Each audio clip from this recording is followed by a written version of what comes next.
Let us pay homage to the Buddha, the fully enlightened one.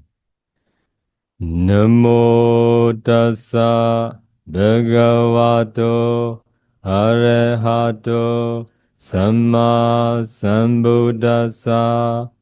Namo tassa bhagavato arahato samma sambuddhassa.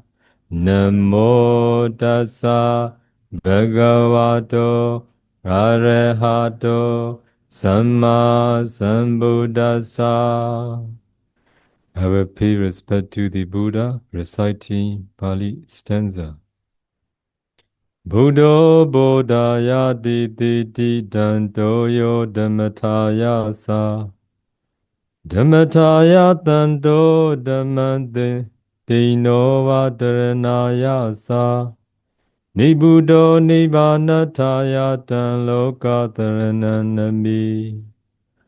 Lokatarano lokathumma kozaya tasu phito mudo.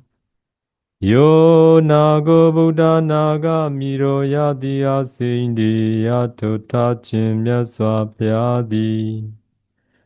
Buddha tisali kuro rain tu twin ti myen dormu vi phit yue.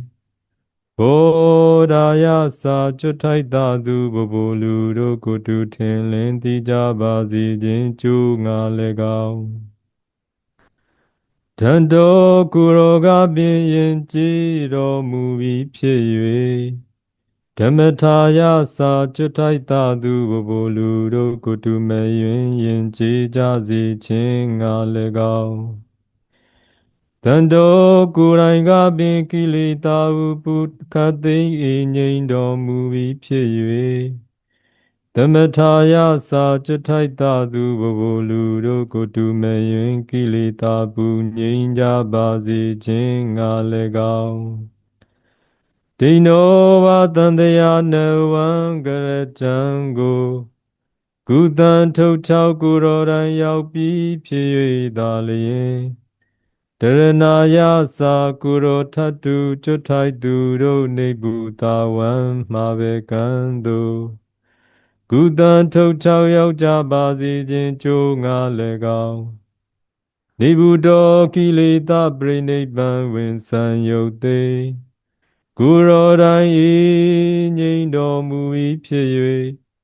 Nibbanataya sa kuro thatu we ne lu ro bu khatသိမ်းငြိမ်းကြပါစေခြင်းကြိုးငါ၎င်းဓမ္မနေစဉ်လေးနဓမ္မစကုဒေတိတိကရုဏာရှိထားမေတ္တာဖြင့်ဟောကြားတော်မူခဲ့ပါပေ၏လောကတရဏံလောကသုံးပါးဤကိုးစားရာတဆုဖြစ်တော်မူသောတဏ္ဏကံဗုဒ္ဓနာဂမိရောယတိယစိန္ဒေယထုထာထုမြတ်စွာဘုရားကိုနမေနမာမိကိုယ်နှုတ်နှလုံးသုံးစုံပြောင်းပြောမံကိုလျှော့၍ကတော်မြတ်နိုးလက်ဆုံးမိုး၍ရှိခိုးညွတ်ပါ၏မြတ်စွာဘုရားမြတ်စွာဘုရား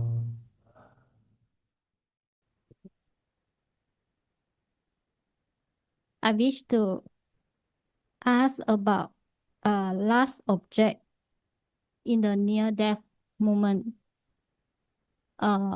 In example of Queen Monica, her last death moment is her unwholesome action during her life. And then another one is in Bante's book of Bearer of the Burden about a rich man. When he going to lie, when he's dying, his children quarreling and fight over about his property. So his anger mind arise, and he become a snake. And I also heard that about a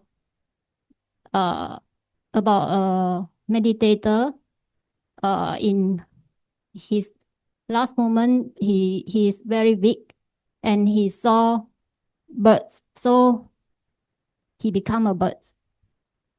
So I wish to ask is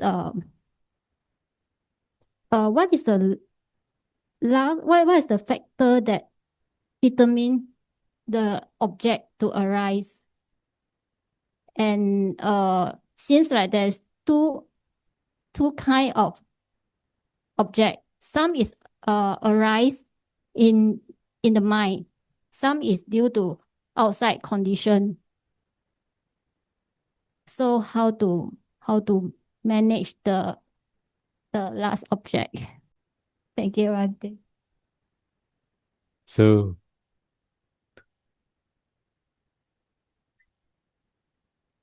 our last object, near that object, is the object that make decision for our future destiny. According to the Buddhas, if we have heavy karma, kruka karma, such as killing, matricide, killing arahant, drawing the blood of the Buddha, and skizzing among the Sangha, these are very heavy karma. If anyone has accumulated such heavy karma, nobody can prevent him from falling into four states. Whoever had committed such heavy karma, for sure they will fall to the great hell. Even the Buddha can't prevent them from falling into such great hell. If there is heavy karma, kruka karma, from the wholesome perspective, such as attainment or absorption, concentration, whoever can maintain entering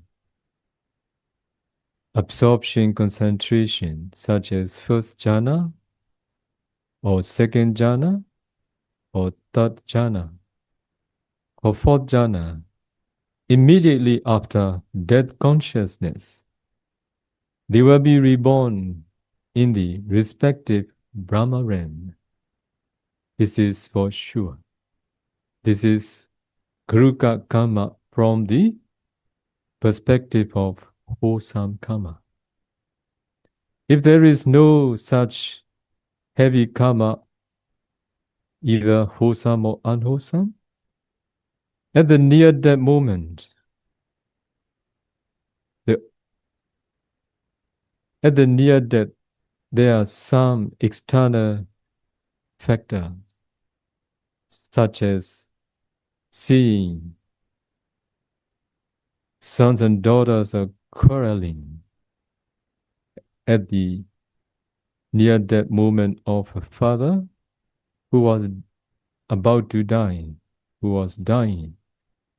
So, sons and daughters, they are quarreling about the heritage. Very sad moment. Undesirable things happen. Because of this reason, anger arose in the mind of their father. Because of this reason, this karma make him reborn as a snake. So, what about the Malika, who had accumulated many wholesome karma? She is wise, she approached a Buddha almost every day. She went to see the Buddha. She asked the questions. She listened the answer. So she listened the Dhamma, and also she make much offering. But one day, as Queen Malika is just an ordinary disciple, not yet a noble one.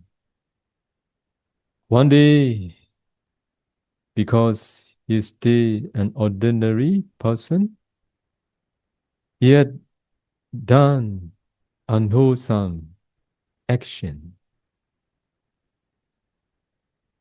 It was seen by the king Kosala from far distance. He was not sure about that action because it is very far distance that if when I see Queen Malika, I will directly ask her, did you do such karma? Because fear of losing, the Queen Malika deceived the king Kosala. No, I didn't do. We can lie others, but we can't lie ourselves. Because of this, she feels regret about the action that she has done, and also what she has telling lie, what she has done, telling lies towards the king Kosala. So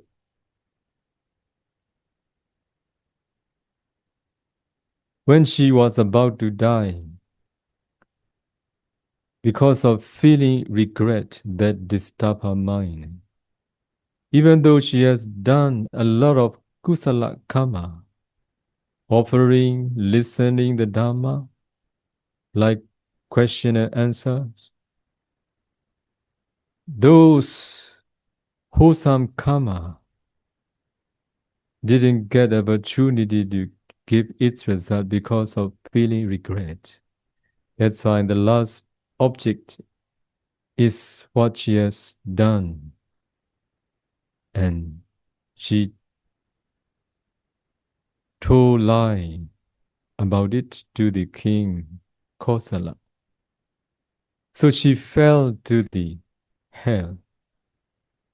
So in times of the Buddha, among bhikkhus, if a certain bhikkhu pass away, fellow monks, they would like to know their destination. So they ask the Buddha, where was that bhikkhu reborn? The Buddha, with his Buddha's eyes, he gave an answer, where the bhikkhu was born, or he had taken final nibbana. In the same way, King Kosala,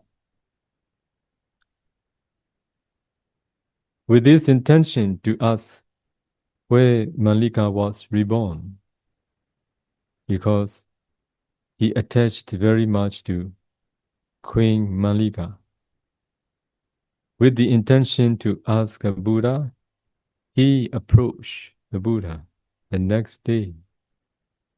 Buddha knew very well Malika is now in the hell only for 7 days. After 7 days, she will be reborn in the celestial realm. For that reason, Buddha stopped King Kosala not to ask about Queen Malika, using his supernatural power. So every day the king came to ask about Queen Malika, but Buddha didn't allow him to ask. Stop and make him not to remember asking about Queen Malika. So after 7 days, Buddha gave King Kosala to get opportunity to ask him. So the king asked, where was my queen Malika reborn?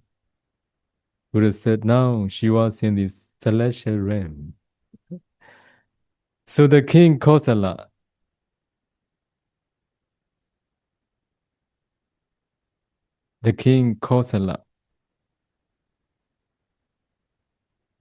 proudly say, if my queen Malika was not reborn in the celestial realm, who will be reborn? Okay? That's why what is important in life,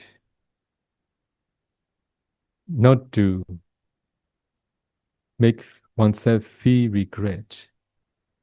If we have done something wrong, please ask forgiveness.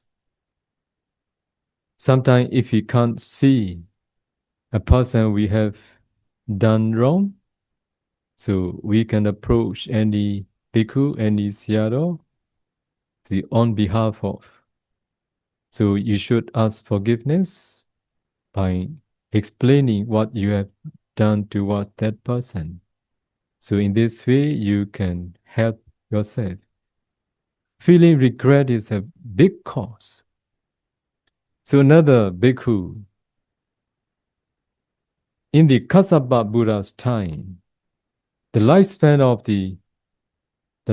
of humans at that time is 20,000. So that bhikkhu practiced Sila Samadhi Panya, but he could not attain any pattern creation knowledge. One day, he was on the way. So he was traveling on the boat. And then on the way, he saw a certain bushes. And then unexpectedly, he hold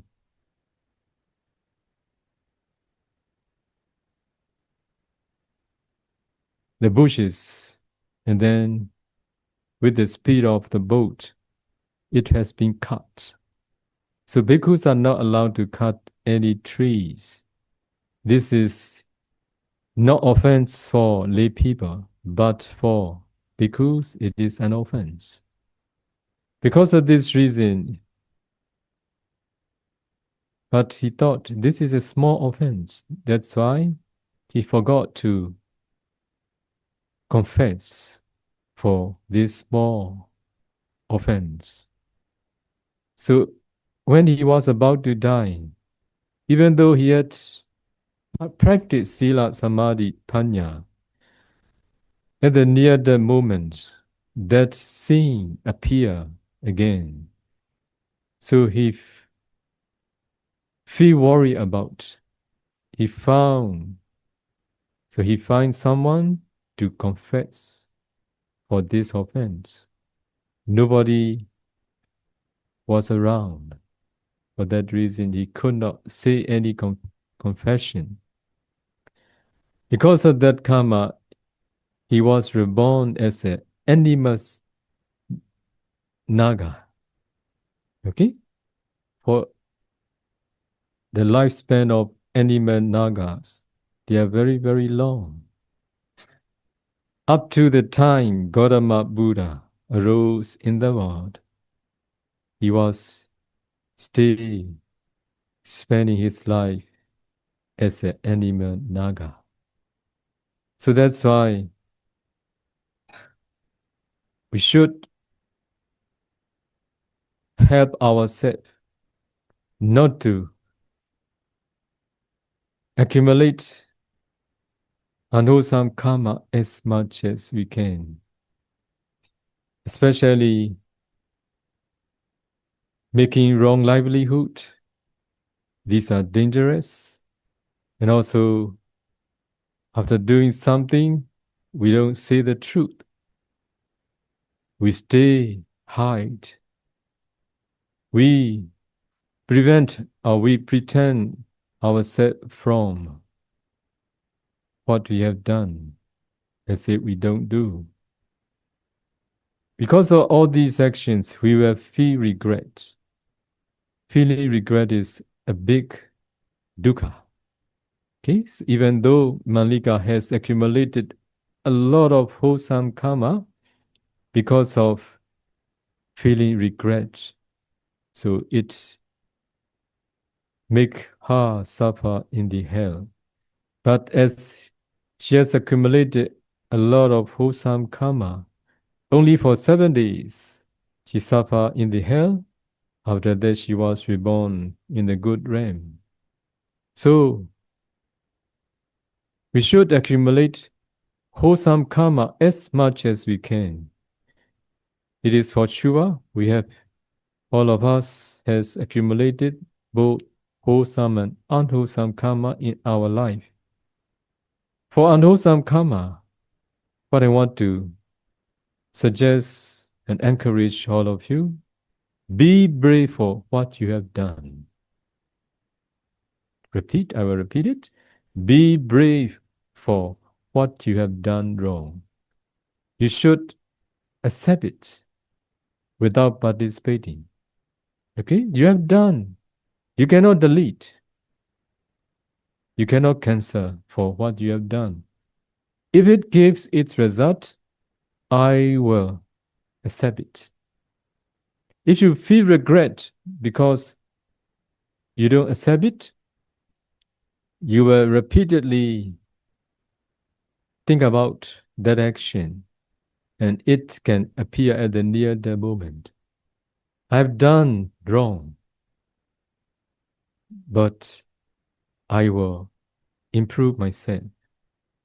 Here, what I want to say, one very important thing for all of you.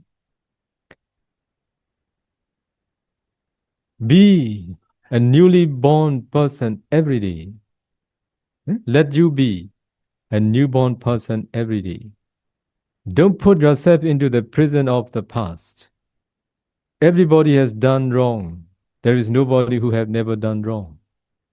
But don't put yourself into the prison of the past. Be a newborn person every day. Let yourself to be a newborn person and let other to be a newborn person. Let them get the opportunity to be a newborn person.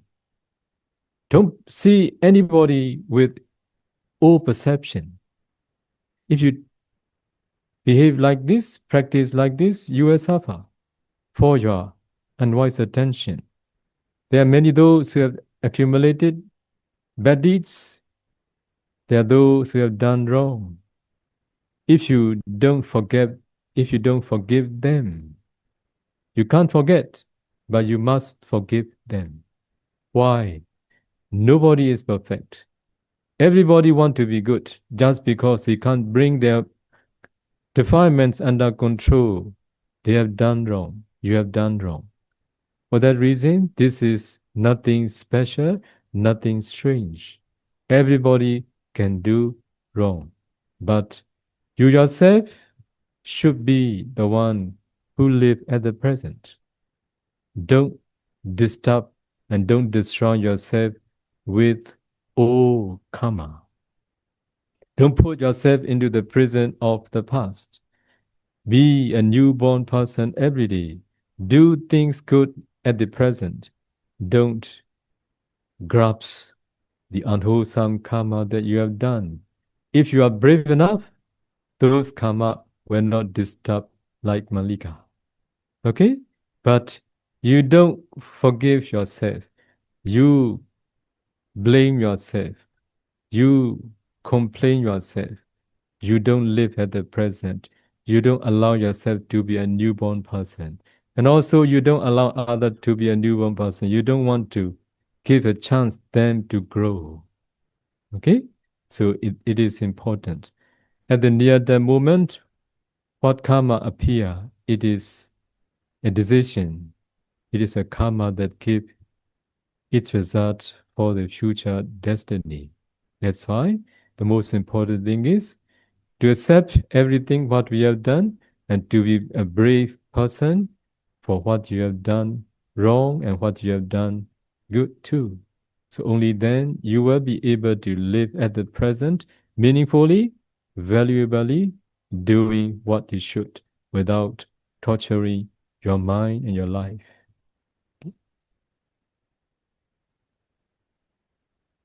Bante, according to the order of karma ripening, the first one is the heavy karma, the second one is habitual, the third one is the last moment object. But in the above cases, seems like the last object override the second one, the habitual karma. So habitual karmas such as Karuka karma, Archana karma, Asana karma. Okay? So Archana karma it's habitual karma. Asana karma. So heavy karma and near death karma. Near death karma here means by oneself or by the others. If we remember, suppose if someone remind us to remember what we have done, or if we remind ourselves to pay attention the wholesome karma that we have done, so this will be near that karma that appear. So mostly the karma that appear at the near death moment is not the karma that we accumulated at the near death karma. What we have done in our life long time ago, even the karma that we have accumulated in many past lives, if they are strong enough, they can appear at the near death moment too. So that's why sometimes katata karma we have done in our life unexpectedly. So we have no intention to do, but we experience a certain thing unexpectedly. And we have done so. We have done that karma. We appreciate that karma. We have done wholeheartedly with pure mind. Such karma also can give its result. It is called katata karma. Achena karma means habitual karma. Asana karma means karma that appear at the near death. Okay?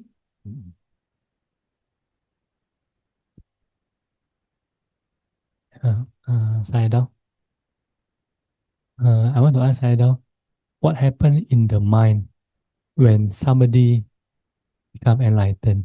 You give a story that when the Buddha life, when one person called Upalika, which is to be a Sariputra in the future, when he heard from Venerable Asaji, one short sentence, then he become enlightened.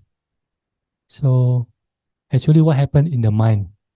What transformed in the mind when somebody become enlightened? So, according to the Buddha's teaching, there are four kinds of person. Ogati Danyu, Vibhaji Danyu, Neya Pukala, and Bada Brahma. So the first person, Ogati Danyu, who had accumulated Bharami, such as chief disciple, those who have accumulated Bharami for the achievement of chief disciple. For the Bodhisattva, for incalculable and 100,000. For Pachega Buddha, 2 incalculable and 100,000 eons. For chief disciple, 1 incalculable and 100,000 eons. Okay? Because of this reason, they have practiced Sila, Samadhi, Panya in many existences up to the Sankharupaka Jnana. The knowledge equanimity towards formation, this is called Sankharupaka Jnana. They have attained in many existences just because of their great aspiration to be a chief disciple. They cannot go beyond. Only when Buddhas appeared in the world, they will be chief disciple. Only it is the right time for them. For them, just by hearing a very short stanza, they are ready to enlighten. Okay? So you need to be such person, I think. Okay? So nowadays, there is no such person in this world. Second person is like Venerable Konanya Tabi, who listen detailed explanation by listening Dhamma Chakka Bodhana Sutta. The second type of person, Vipachi Tanyu, are those who are going to enlighten by listening detailed explanation of the Buddha. Okay? For the third type of person, Neya Pogala, many of you are the third person. Just by practicing Sila, Samadhi, Panya, one step after another, step by step, systematically, they can attain enlightenment. For the fourth type of person, so they cannot attain absorption, concentration, path and fruition knowledge at all in this very life. They are not three-rooted person. They are those two-rooted person without wisdom in their rebirth linking consciousness. Because of this reason, how much they practice, how much they try, impossible for the attainment of absorption, jhana, concentration in this very life, impossible for the realization of the Dhamma until they attain path and fruition knowledge. Okay?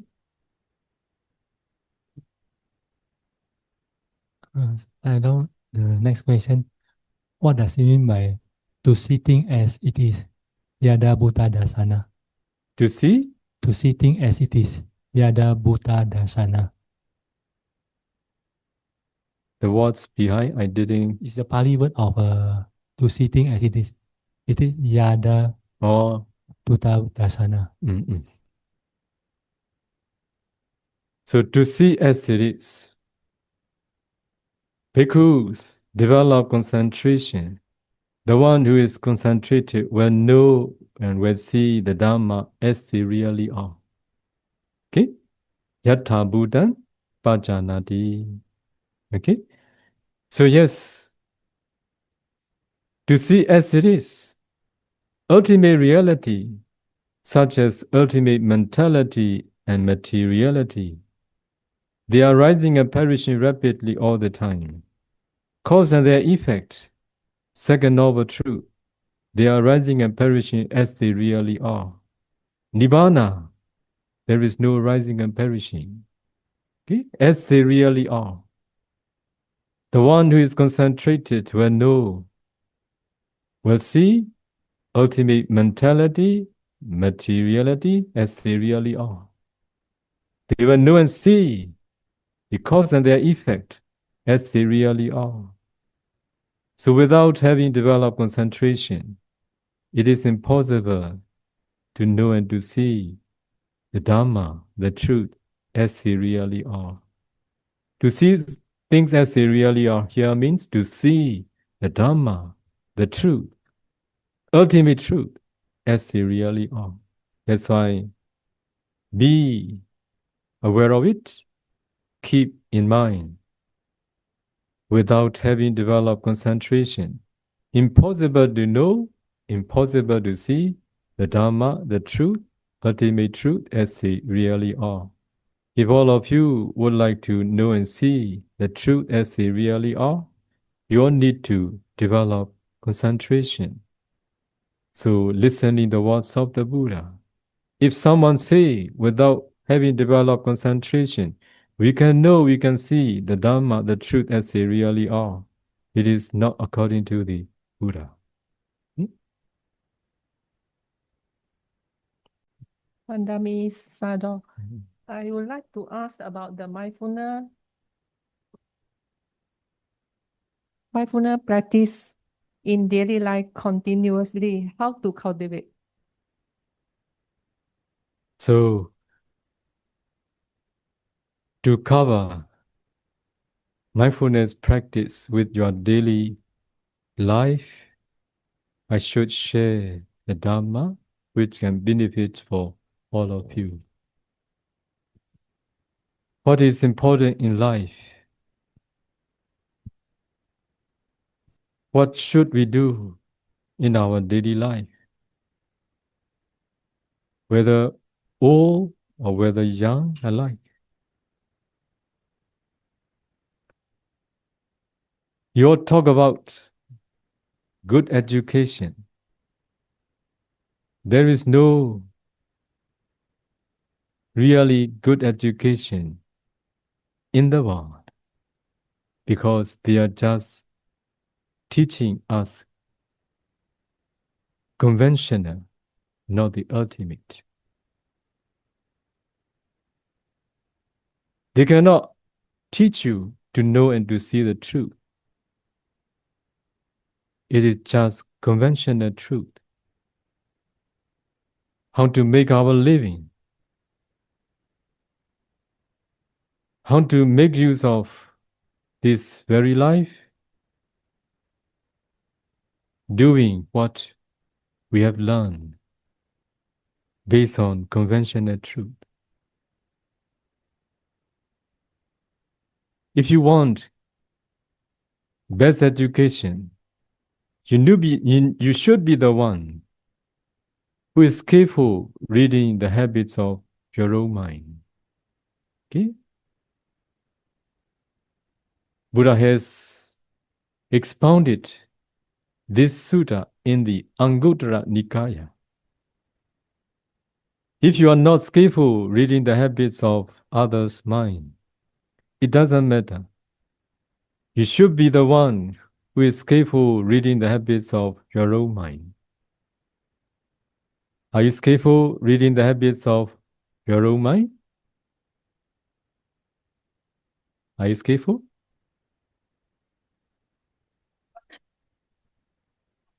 I think I saw in the web, when they say about the skillful in our own self mind, must be mindfulness. Yes. So, all of you are pursuing after sensuality outside. You don't keep interest on yourself, but you are interested in you, but not in your mind, but in your body. You want to beautify yourself, but you don't want to beautify your mind. Okay? If you want to avoid doing unwholesome, if you want to accumulate wholesome karma in your life more, you must be the one who is capable reading the habits of your own mind. How to do? Since morning till night, whatever you are doing, you should be aware of your mind. Suppose the time you cook, you're very smart in cooking, maybe. When you are cooking, your hand is cooking, but your mind is not cooking. When you are driving a car, you're very smart in driving. You are not driving. Okay? Your mind is not driving. Your hand and your leg is driving. You should be aware of your mind. Don't let your mind drive. this and that. Okay, you should be aware of your mind instruction, what your mind is telling you. Even though in your walk, if you are doing every day, you becomes familiar with. That's why sometimes you don't need to be aware of it too much. Your mind is not doing what you are doing. Your mind is doing other things. This is a problem. So there are three actions: bodily, verbal, and mental actions. Among three, mind is the leading one. Bodily and verbal actions comes after mental actions. So we feel we have done wrong because of not knowing our mental instructions. So we don't, mostly we are unaware of our mental instructions. We can't catch our mental instructions in time. Because of this reason, we have done something wrong. We say something wrong. After that, we feel regret. Okay? Feeling regret is because of not knowing the instructions of our mind. That's why you should be the one who should take this opportunity to be skillful reading the habits of your own mind. So you need payment. You need to pay for it. Nothing, mindfulness. Okay? You need to be mindful. To be skillful reading the habits of your own mind, you need to be mindful. If you are unmindful, you can't do it. So from morning till night, be aware of your mental instructions. Because of doing so, you will see your weakness, you will see your strong point. When you see your weakness at the beginning, you don't accept it. You don't agree with it. You deny it. I'm not. You will see again and again. Finally, you can't deny. You accept what is your weakness because of being skillful, reading the habits of your own mind. When you know your weakness, when you completely accept your weakness, you will improve it. You will find a way how to improve it.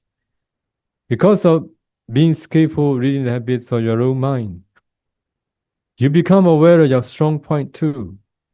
Because of seeing again and again your strong point, you will enhance your strong point.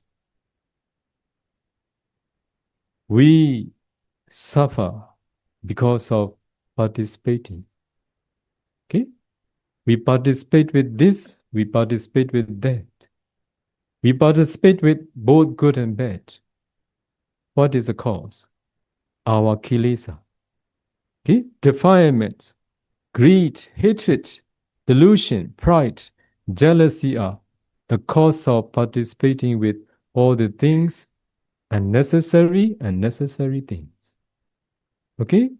So because of being skillful reading the habits of your own mind, you stop getting involved with unnecessary things. Your mind is the cause. Your kilesa is the cause. If you become skillful reading the habits of your own mind, you want to be alone most of the time.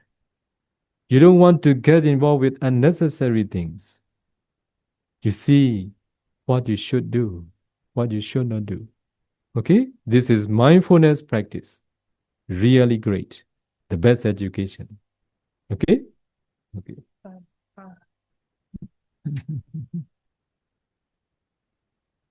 Honorable Bante, this question is on behalf of a Chinese who sent it to me. There are three versions of the Abhidhamma. The first version was that the Buddha taught in the Tower Dim Sum heaven to the Devas as an expression of gratitude to his mother. The second version is a condensed Abhidhamma that the Buddha taught to Venerable Sariputta. The third version is the intermediate Abhidhamma that Venerable Sariputta taught to the people. based on the condensed version he received from a Buddha using his own wisdom. The question is, given the same historical background, figures, and transmission, why are there different versions of the Abhidhamma that lead to different controversies, whereas the Vinaya Pitaka and Sutta Pitaka have no such controversies? That's the end of question. Please repeat the last part. Why? The question is, given the same historical background, figures, and transmission, why are there different versions of the Abhidhamma that lead to different controversies, whereas the Vinaya Pitaka and Sutta Pitaka have no such controversies? Do you mean about what the Buddha expounded in the Deva's realm? One version. Should be. The other is what the Buddha what the Buddha taught to the Venerable Sariputta. This is second version. Another is bind the Venerable Sariputta to 500 bhikkhus. Okay? Okay. I would like to share with all of you how important the Abhidhamma is and why the question is asked by way of thinking three versions. Only it is one version. Only because of capability of Devas, capability of Venerable Sariputta, capabilities of the ordinary disciples are different. Because of this reason, according to the capability of those three beings, great beings, chief beings, and ordinary beings, make different. So Buddha chose to teach Abhidhamma by his own, by himself, in celestial realm. Do you know the lifespan of humans? 50 years of human lifespan is one day in the first celestial realm. Okay? 100 years of humans lifespan is one day in the Tawarinsa, second celestial realm. In 1 year, there are 365 days. In 1 day, 24 hours. What do you think if I'm going to do Dhamma Desana, giving Dhamma talk the whole night? Can you? Can you listen? You can't. I can't. Humans cannot. Okay? If it is so, in the Tawarinsa, Buddha has expounded Abhidhamma detailed for 3 months. How long will it take? Very short time. Okay? And Buddha has shared with all of us. Devas, they have very sharp wisdom. Another thing, what you are unaware of. Devas understand every languages. Okay? Don't worry about. You can say Chinese. You can say in English. You can say in Indo. We can say in Myanmar. They understand every languages. Amazing. This is the power of Devas. You don't need to choose any language. Okay? But then for Pali language, they are very smart in Pali language. Now, if I share the Dhamma with all of you in Myanmar, what happened? Will you be interested to sit here? No. Okay? That's why they have very sharp wisdom. And they know Pali very well. That's why how happy they will be. Uncountable numbers of Devas and Brahma has enlightened after hearing Abhidhamma in the towering sound. Okay?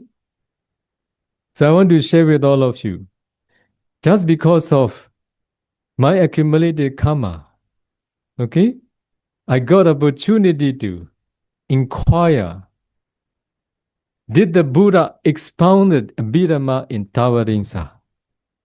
So I get the answer, yes, really, Buddha has expounded Abhidhamma in towering sound. Okay? So don't ask me more. I just say, okay? It is true.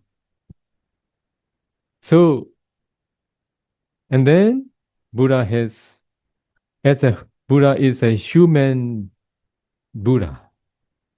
That's why every day he need to take his meal. That's why he came down to human realm, making another Buddha there. Okay? So this is the power of Buddha. So if you can practice Pubbinivasa Abhiññana, recollection of the past, supernatural, with which you can recollect many of your past life in detail. At that time, you will understand how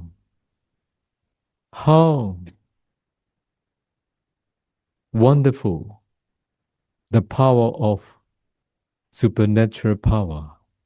It is out of reason.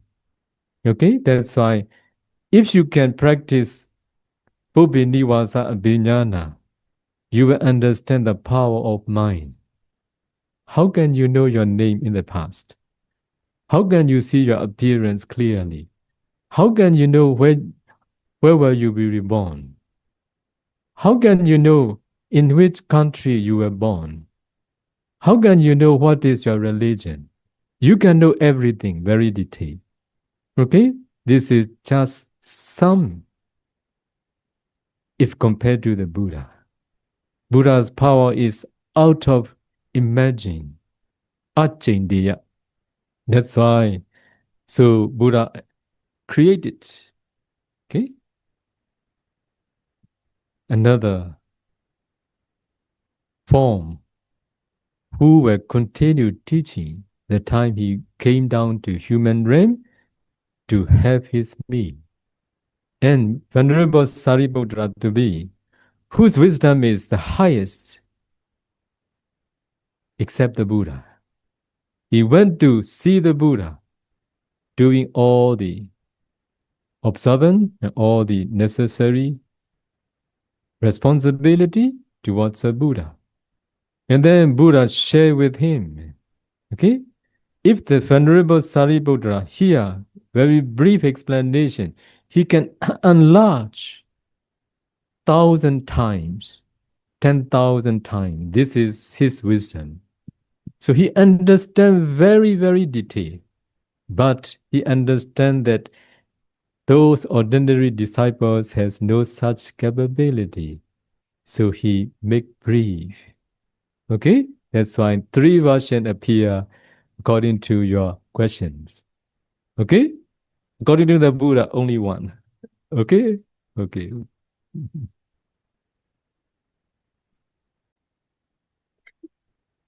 Good afternoon, Sayadaw.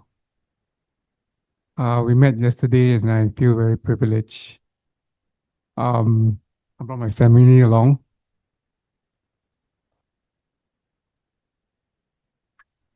Sometimes I feel lost in life and I just want to know from Buddha's perspective, is there a specific teaching of what humans or myself, what is our purpose in life? Or is there such thing as a purpose in life? That's my question. So, the Buddha didn't say definitely about the purpose of life because different person has different inclination. Buddha's teaching is reasonable, based on cause and effect. There is no fixed teaching. For those who want to make free from suffering, Buddha taught the way how to make free from suffering. For those who want to wander in the rounds of rebirth, Buddha suggests them how to practice to be able to wander in the rounds of rebirth by way of practicing what he should. And also Buddha reminded what is the cause of rebirth in the good realm, what is the cause of rebirth in the bad realm. That's why individual aspiration, individual inclination, individual temperament, character, habitual actions, their preference, all these are different. That's why Buddha never say any things definitely with fixed formula. Okay? But Buddha say 3 words. Asada, Adinawa, Nisarana. This is what you can understand for your question. I don't say that there is no happiness in sensuality. There is happiness in sensuality. That's why beings enjoy in sensuality. This is asada. People see happiness in sensuality. For those who see happiness in sensuality, they will pursue after sensuality. Buddha and his disciples to be. They see the fault and the danger inherent behind the sensuality. Because of this reason, they don't want to stay in the midst of sensuality. They want to stay away from sensuality. Because of this reason, they give up all the living and non-living things. Because of seeing the fault and the danger of sensuality, they find a way how to escape from the danger. This is called Nisarana. Okay? Before we see the fault and the danger of sensuality, we can see only happiness in the sensuality. That's why we engage pursuing after sensuality. Let it be at that time. Must be on that way. Because our understanding is just happiness in the sensuality. Because of experiencing both desirable and undesirable in life, because of accumulated karma that's supported by our past karma. So it enlightens us. There is no real happiness in sensuality. There is fault and danger inherent behind the sensuality. Because of this reason, we feel the fault and the danger. It is called adinawa, seeing the fault and the danger. Only at that time, your mind inclined to make free from suffering. Okay, that's why the Buddha said, those who see happiness in sensuality, and if they want to wander in the round of rebirth, enjoying sensuality in the good realm, to do good things. Those who want to prevent themselves from falling into four states, even as an ordinary person, not to commit any unwholesome karma, but to accumulate wholesome karma. It is a way how to make oneself to be reborn in a good realm. And not to engage practicing unwholesome. So it is not to be reborn in a bad realm.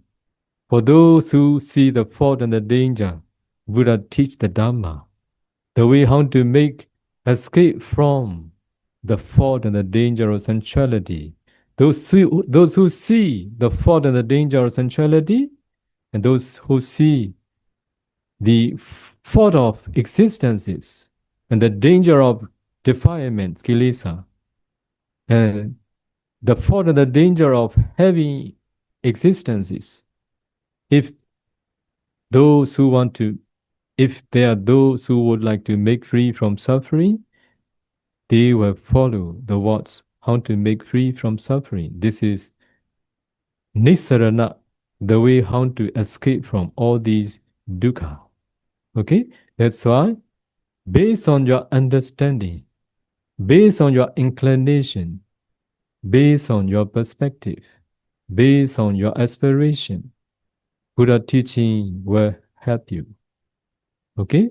That's why now, are you ready to make escape from suffering? Do you see the fault and the danger inherent behind the sensuality?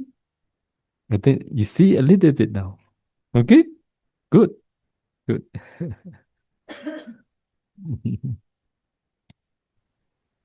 Wandami Sayadaw. Sayadaw, just to let Sayadaw know, on the Zoom now, we have just over 400 participants. And there are many, many questions now on Zoom, waiting for Sayadaw's answers. So may I start asking some of the questions from the Zoom, please? Yes, yes.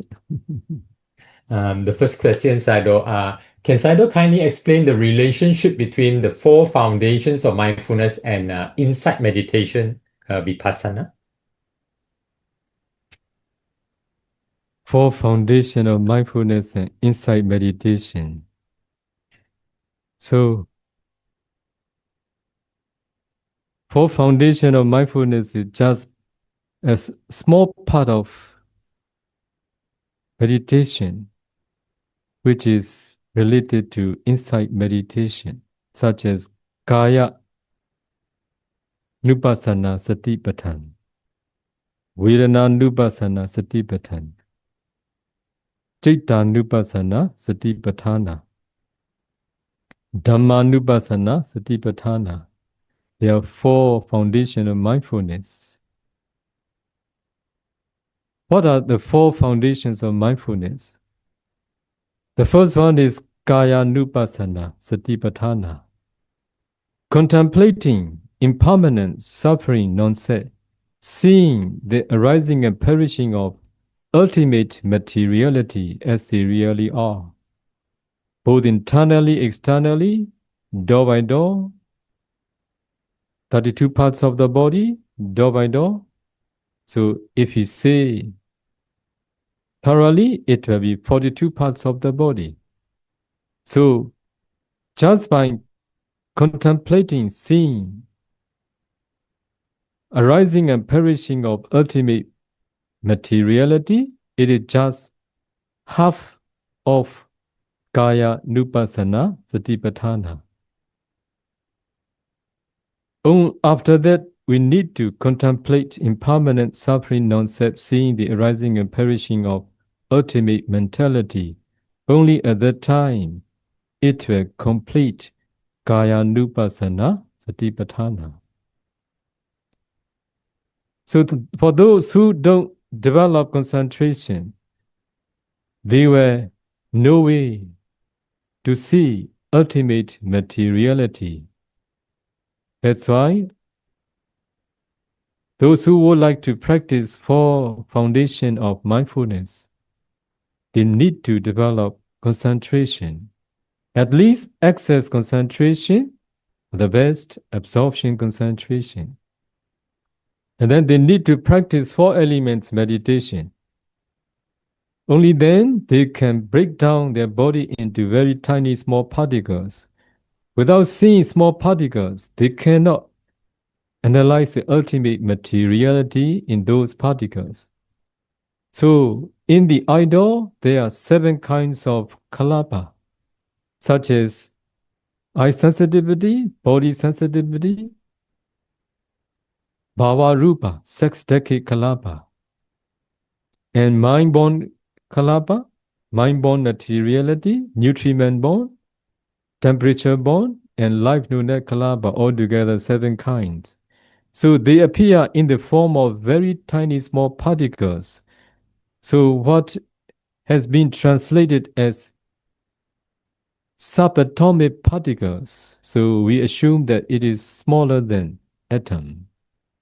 So without practicing 4 elements, you cannot see small particles. Even though you can see, because of accumulated karma in the past, there are some of my disciples who see small particles in the very early part of their meditation. Since they practice Anapana meditation, they started seeing small particles. Such meditators are those who have practiced Rupa meditation in the past. That's why they could see small particles easily. But for majority, they need to practice four elements meditation. Only then they can break their body down into very tiny small particles. Only then they can analyze ultimate materiality in those small particles. After that, they need to practice ultimate mentality.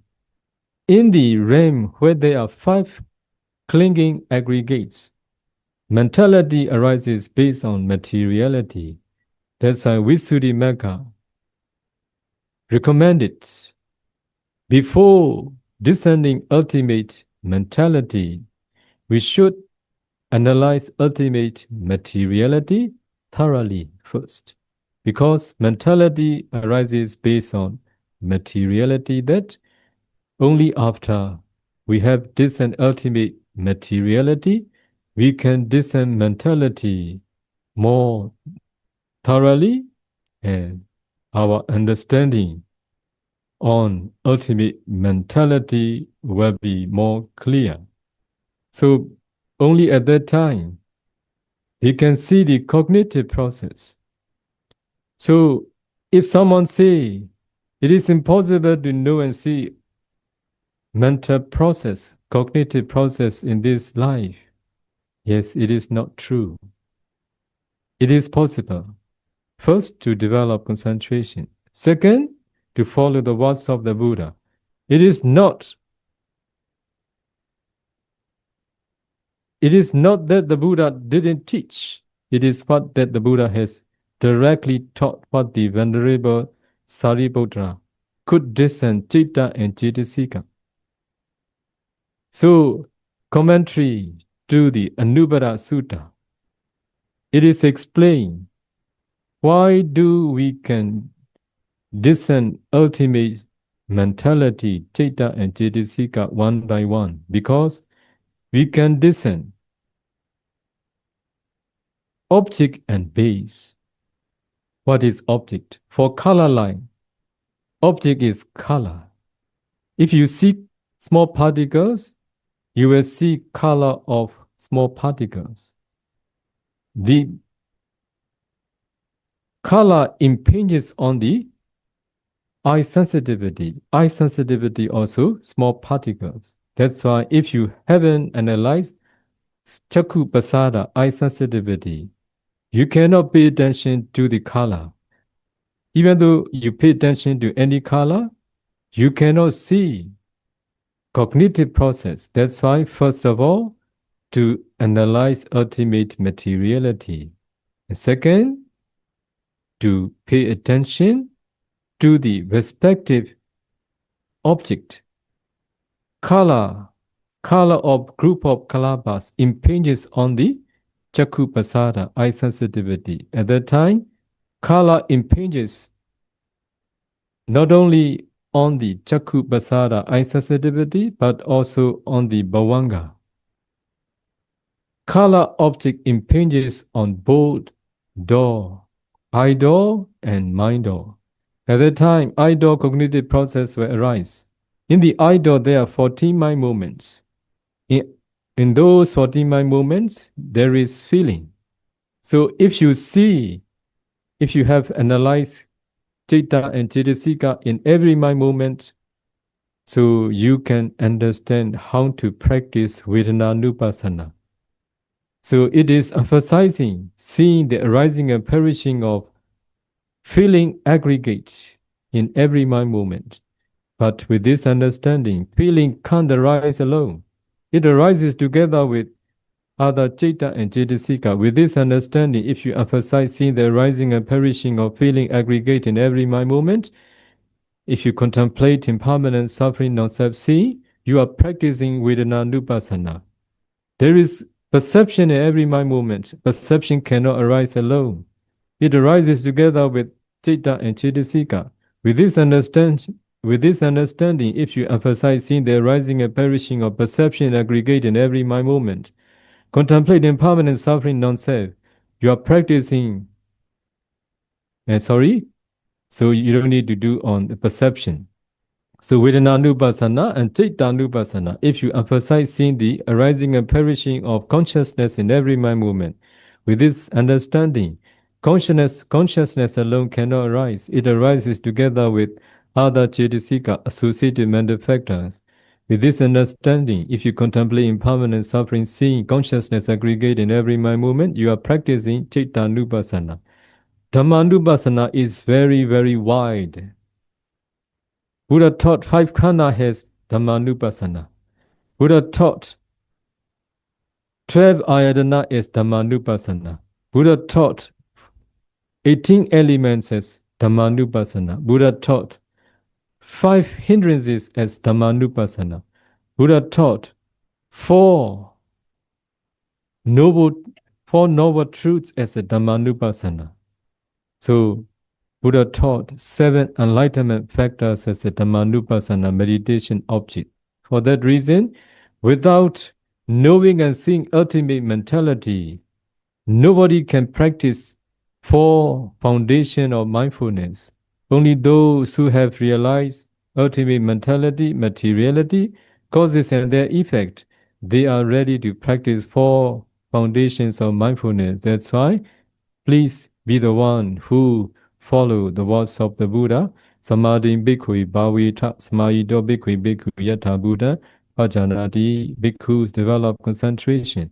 The one who is concentrated will know and see the Four Noble Truths as they really are. On behalf of the Chinese friend, in actual meditation practice during the stages of discerning the mind, the matter, and the causes of mind and matter, what should practitioner pay attention to? Or are there any meditative skill or expedient means that need to be mastered? Is my explanation cover the question? So those who would like to know and see ultimate mentality, they must be those who have practiced, who have discerned ultimate materiality. So I should explain a little bit more. So there are 2 types of meditators. Vipassana Yanika and Samatha Yanika. Pure insight practitioner, Vipassana Yanika, and serenity and insight practitioner, Samatha Yanika. For Samatha Yanika, to practice mentality meditation, Nama meditation, they can directly practice Nama meditation because they have attained absorption concentration. This is their option. For Vipassana Yanika, pure insight practitioner, those who don't develop any absorption concentration, they cannot practice Nama meditation directly. They need to practice Rupa meditation first. Only then they can proceed to know and to see ultimate mentality. But for Samatha Yanika, even they can practice Nama meditation immediately after they attaining absorption concentration.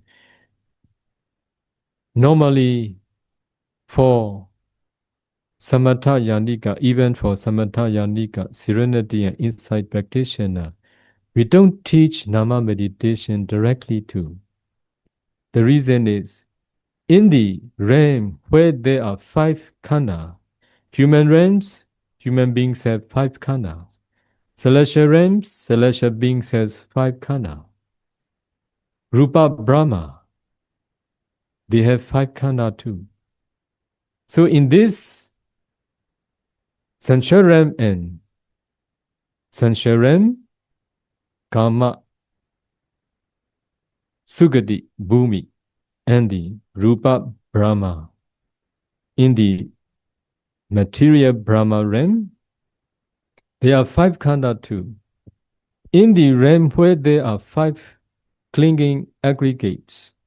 Mentality arises based on materiality. That's why we teach both Samatha Yandika and Vipassana Yandika. Rupa meditation first. Materiality meditation is their first meditation when they started insight meditation. Only after that, if we taught Nama meditation, they are able to practice mentality ultimately very thoroughly. Okay? Good afternoon, Sayadaw. We met 20 years ago at White Chong's place. I don't know whether you still remember me. Remember. Anyway, Remember. okay. Anyway, I read your book about the 16 steps of the insight knowledge from number 1 to number 16. So there's one part I don't quite understand because on number 13, there's a change of lineage. Change of lineage when you, from an ordinary Putujana, you see the Nibbana for the first time. So how does this change of lineage happen? Is it like when you reach a stage, automatically you I don't know, it changed by itself, or you need to practice more to reach to see Nibbana for the first time? Yep. No, it go immediately. Okay? So you don't need to, if you reach to that lineage, change of lineage, so it is immediately after that you will attain path knowledge. That's why it is what you don't need to worry. You cannot withdraw. It goes straight. Okay? So it, even you don't know, it happens by itself. Okay? You have no capability to be aware of it. Go immediately. Okay? So must go. Alan? Thank you so much for your compassion in coming back again after maybe 10 years? Okay. Yeah, and for Singapore, in I think 4 years' time, we are going to become a super aged society. That means out of every 4%, one will be 65 years and above. Yeah. So, and I think because of that, there are more people getting dementia and Alzheimer. So I was just wondering, does practicing mindfulness helps to slow down the development of Alzheimer or dementia? Thank you. Yeah. So Appamadina Sambadita, be heedful. This is what the Buddha admonished every morning to his disciples in his lifetime. Be heedful. All the people in the world, they are doing this and that for the whole life, mostly pursuing after sensuality. They think they are mindful. No, there is no mindfulness most of the time. Only when we do kusala karma, mindfulness associated with our mentality. Mindfulness is a leading one when we do kusala karma. Most of the time we are not doing kusala karma. Most of the time we are pursuing after sensuality. That's why we are unmindful. For that reason, our mind is much influenced by this habit of being unmindful. That's why this is a big cause of now the problem the brother asked.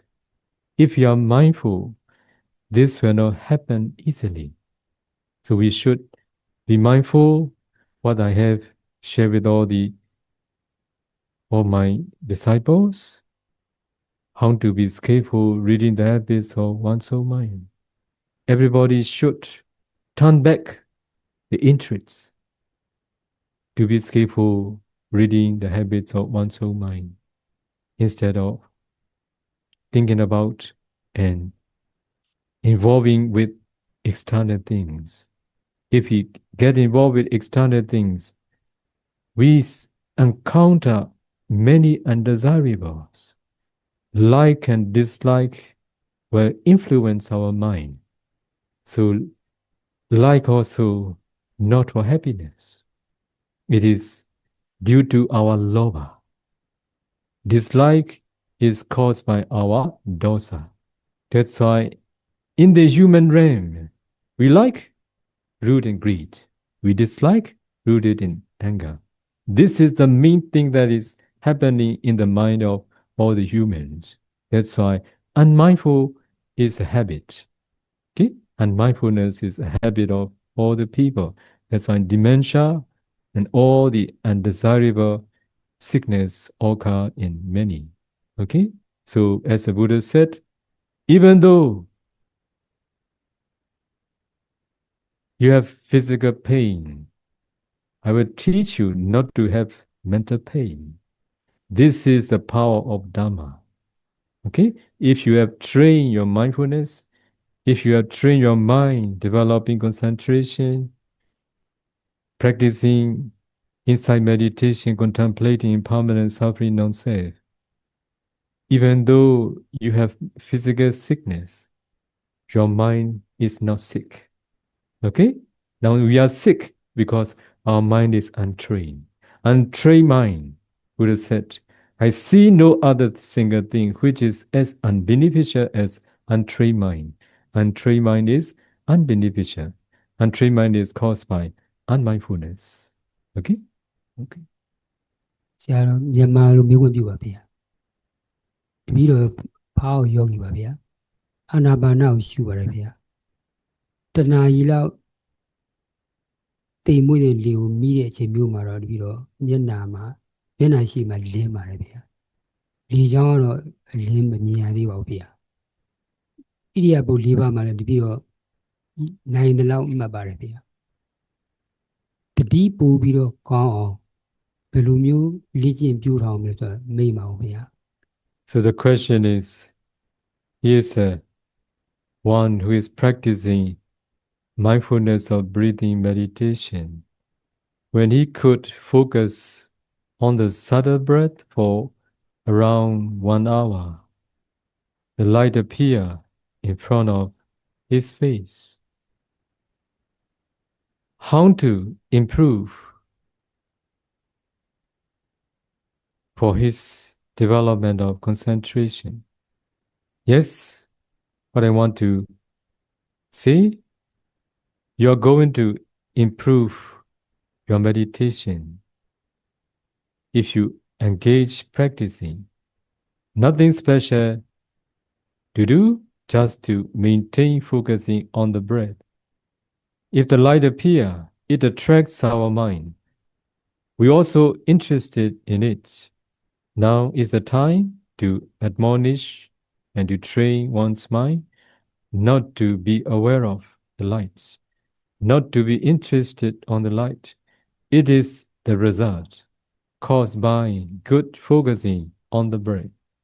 If you want to make further progress, you should emphasize on your cause, just to focus on the breath. If you are able to maintain focusing on the breath continuously longer time, concentration will develop more. The light that appears somewhere in front of you, for a short time, it will appear more longer. If the light appears more longer time, also let it be. Just be with the breath. Just by maintaining focusing on the breath continuously, one sitting after another, the light will come closer to your nostril. At that time also just maintain focusing on the breath as usual. If you maintain focusing on the breath continuously longer time, the light will unify with the breath. At the beginning, when unification starts, the light is not yet stable. You should wait until the unification lasts for 30 minutes. Only when the unification lasts for 30 minutes, you should switch awareness on the light from the breath. If the light is stable, you feel easy focusing on the light. If the light is not yet stable, you feel difficult focusing on the light. If it is so, you should focus back on the breath. When you feel easy, when you feel that the light and concentration is getting stronger by focusing on the light, you should keep focusing on the light continuously, and very soon you will be the one who is able to attain absorption concentration.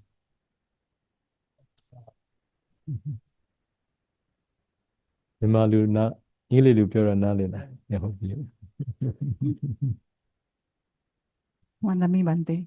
One thing I'd like to ask regarding certain wishes, or after meditation, we always say idame punyang asawakya and things like that. When we say it in our heart and when we say it out loud, is there a difference? Understanding and inclination is important. Idame punyang asawakya vaham hotu. Idame punya nibbana sa pacayo hotu. Whether you understand or not, I don't know. You want to attain nibbana? Yes. Do you know what is nibbana?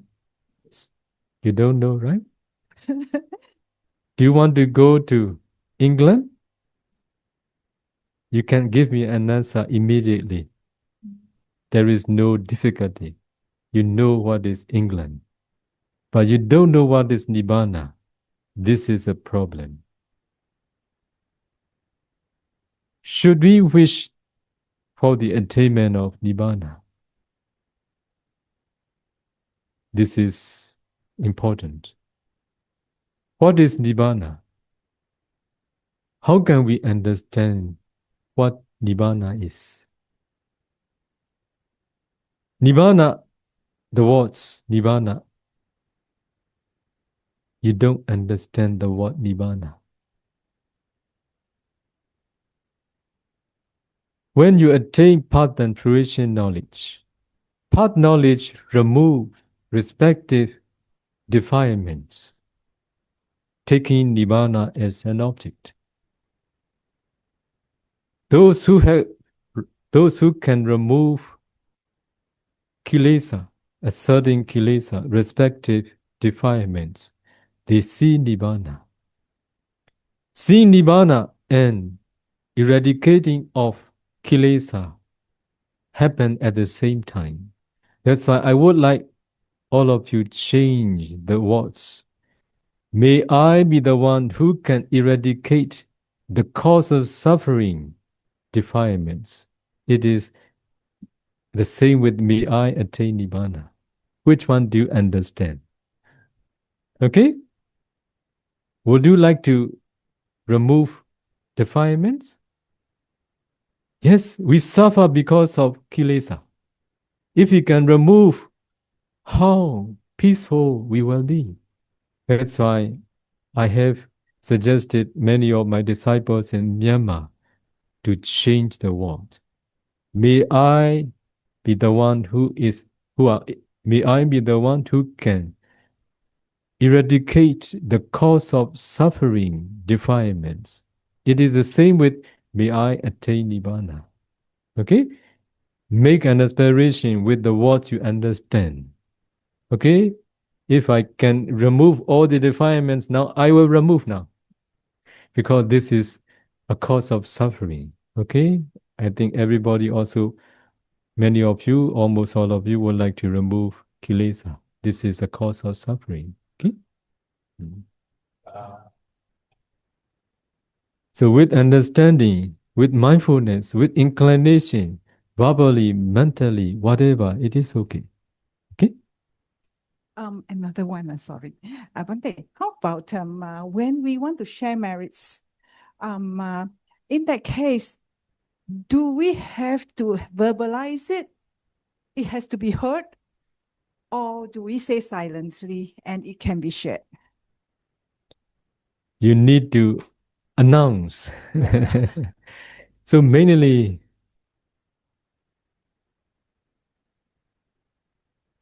sharing merit done. Humans among humans, those who know the benefit of rejoicing, they say sadhu, sadhu, sadhu. Because of rejoicing, kusala citta arose in them. If that kusala citta appear at the near-death moment, they will be reborn in a good realm. This is a benefit of rejoicing, sharing merit done. But here I want to share with all of you, where people practice Dhamma, where people do reciting of Parita and Patana, inviting devas. If you do regularly, respectfully, many devas come and listen. Okay? But you need to be the one to recite regularly. I will relate how important regular recitation. One day of human 24 hours. 1 year of human 365 days. 50 years of humans equal to 1 day of first celestial realm. Today you recite this time. Tomorrow recite another time. Devas encounter difficulty to arrange to come. Okay? Don't do that way. They will not come and listen. Okay? You need to listen. You need to recite regularly at the same time. Okay? Very important. As Buddha choose to expound it Abhidhamma in celestial realm, Devas, they delights listening Patthana chanting very much. Okay? They like very much. This is their preference. That's why please do Patthana chanting regularly, fixing the time. Okay? As they understand Pali language very well, when you invite, please invite in Pali. Okay? Samanda Jakawalisu Ataragan Chantu Devata. This is what they like. Okay? You can invite in your language, but in Pali is better. Okay? After Patthana chanting, please end with Mitta Parita, Karaniya Mata Kusalina. Okay? After that, please share merit done. You can do in your own language. Okay? You should call all the names of the devas that you know. Okay? How great it is. Just by rejoicing your sharing merit done, they can improve in many, many things. Okay? So they have with a lot of companion. Their mention become very huge, very great, very excellent. So here, very interested in, like Sakka. Okay? Buddha has expounded Sakka Panya Sutta because King of Sakka asks many questions. King of Sakka is about to die. Okay? At the end of the Q&A, okay? Sakka reborn as a Sakka again. Only two persons know, Buddhas and he himself. Okay? When you share merit done, there are some devas who are about to die. After rejoicing, sharing merit done, they were reborn in a good realm, better realm. Okay? Just by rejoicing, saying sadhu, sadhu, sadhu, they can make much benefit. They can upgrade. Okay? That's why it is mainly for devas. For humans, those who hear, those who hear, those who rejoice. But for devas, they have divine ears. Okay? They listen the Patthana chanting with different condition. As they have divine ears, as they have divine eyes, as they can come so within stretching and bonding. Go in this short period. So in this period, they can reach where we are reciting. They can come immediately. That's why if they have right condition, they can come and listen. If they have no right condition to come, they listen from where they are with divine's ear. Okay? Now I can share the Dhamma just with all of you in this room. When you recite Patthana, you do propagation work for many of the devas. Okay? Better than now. Okay? That's why keep in mind, very important. If you make your environment to be the place where good devas enjoy, you should be the one who recite Parita. They like Parita also very much. If there is a certain ceremony, they requested to chant 11 Parita. But in other time is to listen the Patthana. This is their appreciation. Okay? So keep in mind, don't chant Patthana for any worldly attainment. Just to share the Dhamma with devas. Many listen more than now what you are listening. Uncountable. If you do, regular. So what the Buddha has directly expounded, after you do offering, after you do chanting, you share merit done. Devas, those who rejoice your sharing merit done, they keep in their mind, they are really grateful. They thank you very much. They are those who have done great things for us. We will protect them when we have right condition. Okay? So they are observing you. As they have divine eyes, from Myanmar, they can see me. Okay? From Indonesia, they can see me. If necessary, they came immediately. Why? They can come immediately within a short time. Okay, you came now to PAMC. How many hours you drive? There was no need to do it. Okay? Okay? Yeah. Sayadaw just now mentioned about explaining about the wish to attain Nibbana, the wish to eradicate all the causes of suffering, which is kilesa. There is a related question about this. I mean, not the same, but related on Zoom.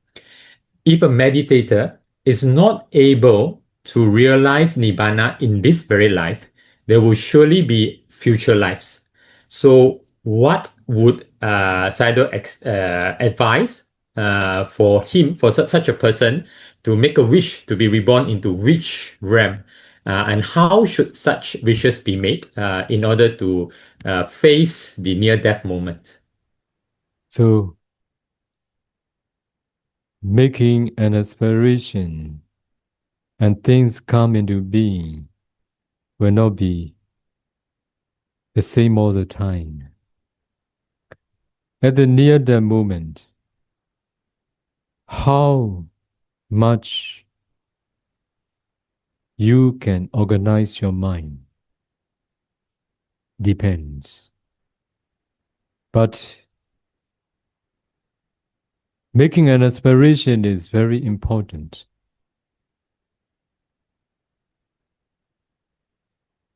Like a boat without pedal, right? Pedal, right? Rudder, no rudder. Pedal. So boat without having no aspiration is a boat without rudder. Okay? So if you make an aspiration, you make the destiny that you want to reach. Okay, after that, you need to work hard without making an effort. If you just make an aspiration, it will not come into being according to your aspiration. That's why, as you wish, you should make an effort. What you should do. So, do we born as humans or do we born as celestial beings? Which is better? RAM is not important. Important is potentiality.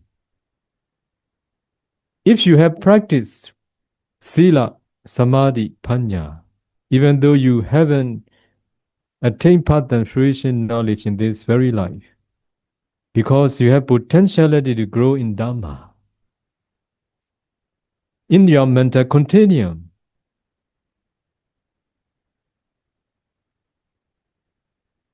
the knowledge of knowing and seeing the Dhamma is stored. Okay? It is like potentiality.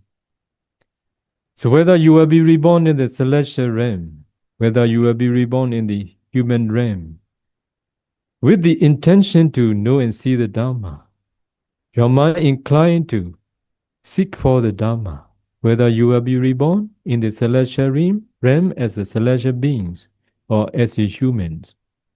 Anyway, what I want to share with all of you, now, how many years already the Buddha has taken final Nibbana? 2000? Over 2,500, nearly 2,600. If we count from the lifespan of Devas, the lifespan of Devas, 50 years of humans equal to 1 day of first celestial realm. If it is so, how many days has spent for the first celestial beings? Only over 20 days for them. Okay? That's why for Devas, it is very quick. Okay? There are many noble celestial beings in the noble realm. That's why if you have practiced Dhamma to this extent, as much as you can as a human, if you will be reborn in the celestial realm, you will realize the Dhamma as they really are quickly there. This is what the Buddha has expounded directly. That's why, for those who have realized the Dhamma to the extent what they can in this very life as a human, if they will be reborn in the celestial realm, you will see Dhamma friend there. Okay? They will remind you, friend, don't forget what you have practiced. Their reminding will be slow. Your attainment will be quick. Okay? That's why you should be the one who make use of this very life as a human, where the teachings of the Buddha is still flourishing. They are good friends who can teach you the Dhamma, the way how to make free from suffering. You should make use of it. But in the human realm, we don't know how long the teachings of the Buddha will exist. Okay?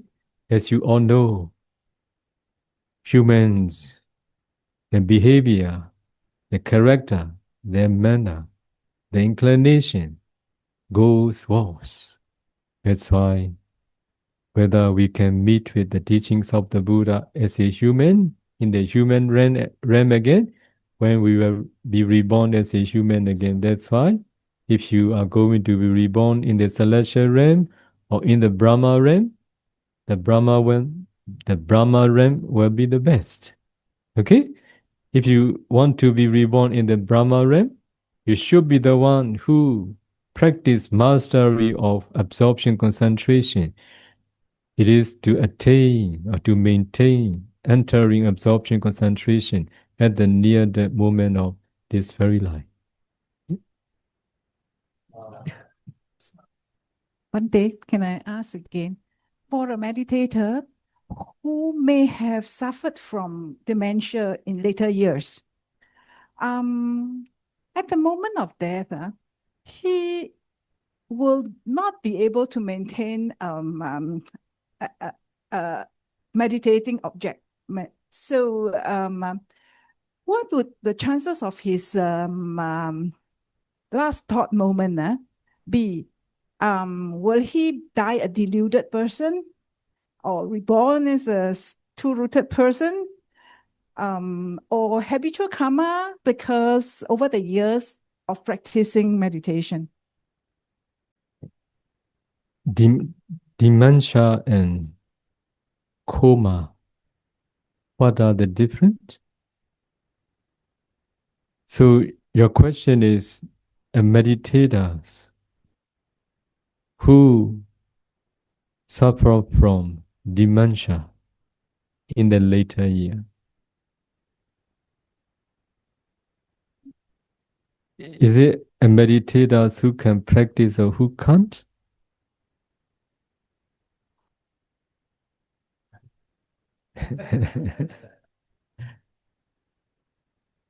So we should say like this, whether deluded person, whether it's a person suffering from dementia or who is in a normal state of mind, whoever, at the near death moment, the karma that appear is what cannot be decided by many of the people in the world, because only the noble ones, they are those who can choose their future destination according to their wish, according to their capability. All the ordinary, it will be karma sakata, according to the karma that appear at the near death moment. It will be wholesome or unwholesome. Among karma that we have accumulated, wholesome and unwholesome, not only in this very life, but also in many, many past lives. If they are strong enough to give their result at the near death moment, even in this very life, they can appear. Okay? So, at the near death moment, those who are around him, if there is a certain person who can support near death person by way of reciting Dhamma, what he usually recite or what he usually listen, it will be a great support for near death person. At that time, if we are speaking this and that, it will be difficult for them to organize their mind. Instead of saying this and that, asking this and that, let him rest peacefully. And then we should allow him hear just the Dhamma, what he is very much familiar. The voice, what he is familiar, the Dhamma, what he used to listen is the best. Okay? If it is new one, it is difficult for them to cope it with. Okay? So that's why you should think about this. But it is not easy to get the support of external things for all. That's why if we can prepare ourselves before we are going to experience, it will be the best. Okay? For those who are suffering from dementia, or for those who are suffering from other illness, whatever, at the near that moment, as they are suffering from a certain disease, to the extent they are going to take leave of this body. For that reason, at that time, mostly they have no body energy. They have no mental energy. They are unmindful at that time. So whatever karma appear, according to the Buddha, like a person who is drowning, okay? Who is drowning. If he see a piece of wood, he will be very happy. He will grasp. Or if he see a dead body, also he will be very happy. He can save his life. Okay?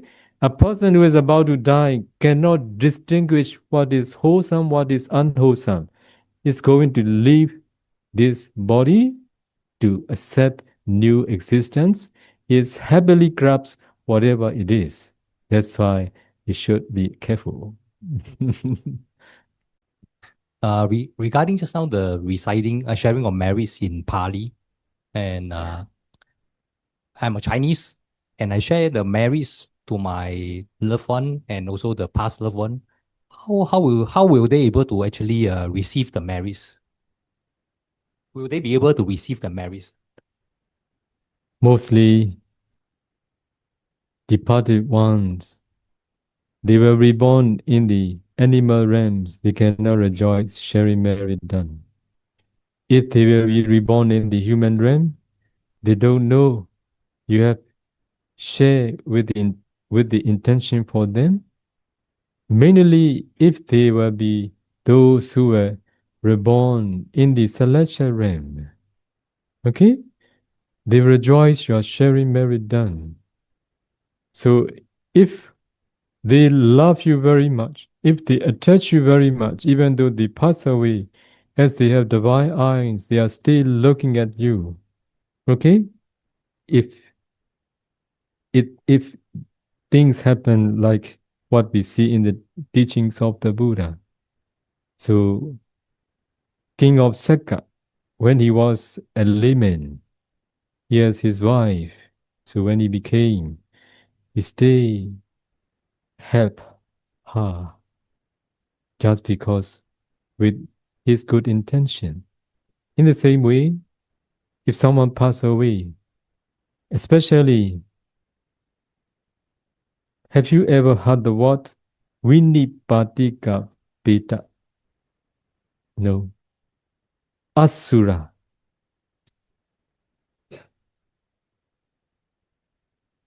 So in among celestial beings, in the first celestial realm, there are 4 Satumara, 4 kings.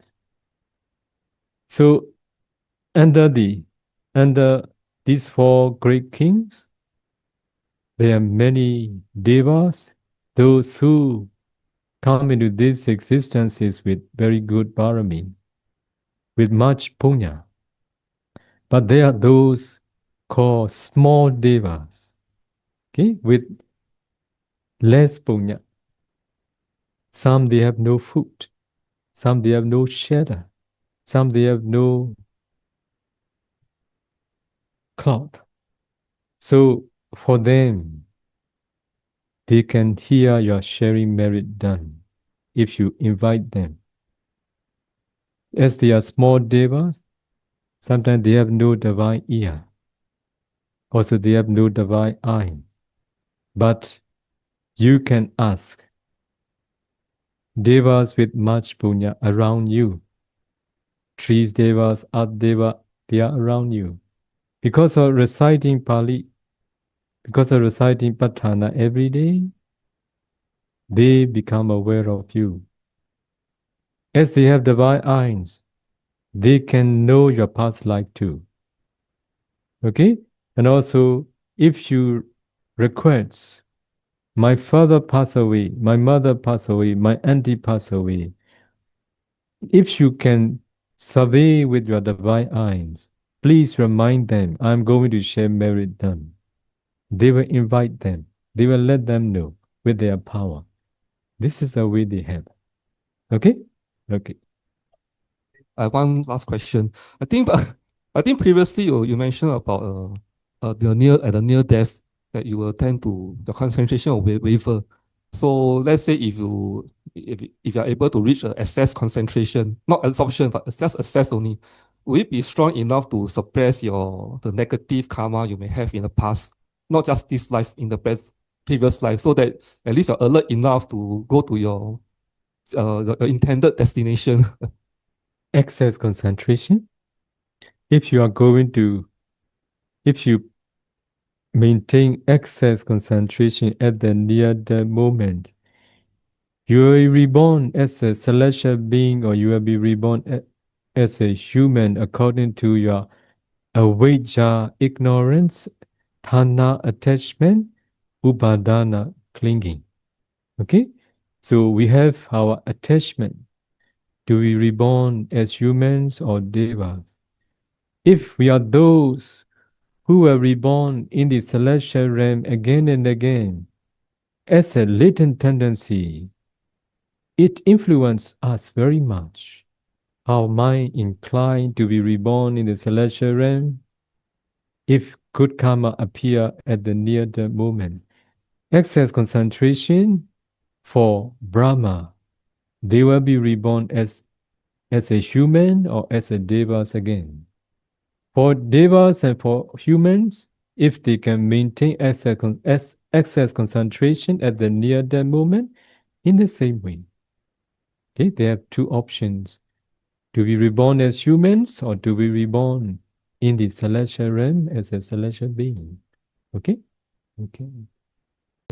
Wandami Sayadaw, there are actually many, many more, but I think maybe we can do depending on Sayadaw's condition.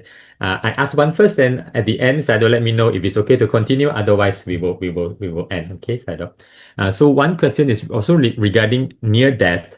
If someone is able to have mindfulness, but he has not developed jhana, which would be better for such a person? Number one, just to focus on the in and out breath. Number two, to reflect on the kusala that one has done. Number three, to listen to chanting. Or number four, to listen to Dhamma talk, which would be the best preparation for death. And relatedly, if someone, because of illness, has to take morphine before passing away, would that cause a delusion and therefore will cause a rebirth in the animal realm? What is the last one? Last one is sometimes because of, like, for example, if a cancer patient, a lot of pain, the doctor will inject morphine so that they would not feel the pain. Then with morphine, sometimes they are not alert. So would the question is, would this cause a delusion mind, a deluded mind, and therefore cause a rebirth into the animal realm? So depending on oneself and one's own capability, and depending on others, external factors, these two should be distinguished. It should be those who can rely on our capability. This is better. Whatever we can pay attention at the near death moment, meditation object, wholesome object, it will be good. Listening. For sure, when we are about to die, we cannot prepare to listen. Whether there is right condition for us to listen the Dhamma at that time is external factor. If there is no support, whether we are going to die in Myanmar, whether we are going to die in Singapore, we don't know. So we can't expect where, when, how we are going to die. That's why the best thing is to rely on one's own capability. That's why we should prepare beforehand. As you all know, to maintain focusing on meditation on object, how difficult it is. Even though we are young, even though we are strong, even though we have bodily and mental energy, if we are unmindful, if we are those whose mind don't incline to maintain focusing on the object, everything is difficult. That's why training of the mind is a good preparation. It is to be able to develop one's own capability at the near-death moment. For external factors only depends on condition. Okay, for about those who suffer from cancer, so they are injected by such medication. So their mind is not alert. So they will be according to their karma. Whatever karma appear at the near the moment without their choice, according to the strength of the karma, according to their inclination, according to their temperament, the karma will appear at the near the moment. So it will decide their future destiny. The best thing is to have one's own capability. External factors are not sure. Okay. Sadhu. Sadhu can ask more questions. Yeah, the teacher has energy. Oh, sadhu. It is the students' good karma. Sadhu, the next question. If someone is would incline to practice in a forest, in a meditation center, but because there is family, there is work, and family members do not support his or her practice in the monastery, under such situation, should such a person ignore the thoughts of the family and just go for meditation practice, or just remain at home to just accumulate kusala and until the conditions are right for the practice? Which would be preferred, please? Appreciate Sayadaw's advice. So the day the Bodhisattva renounced the world is the day son Rahula was born. Okay? Those who come into this existence is with enough barami. There is no reason. No one can stop him. That's why if someone can stop, you are not yet strong. That's why there is no excuse for those who come into this existence with very good barami. Nobody can stop him from choosing the right path. That's why if you can say an excuse, you are the one who is not yet ready.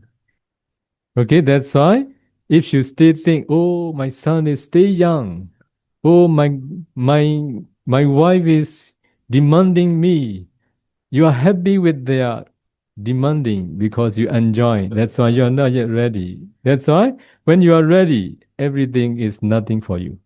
Okay? Okay, sadhu. Sadhu, the next question is about Buddha Nusati. The questioner asks, he has been trying to practice Buddha Nusati. He's been trying to see or reflect the Buddha in his mind every minute, every second, as long as he's awake.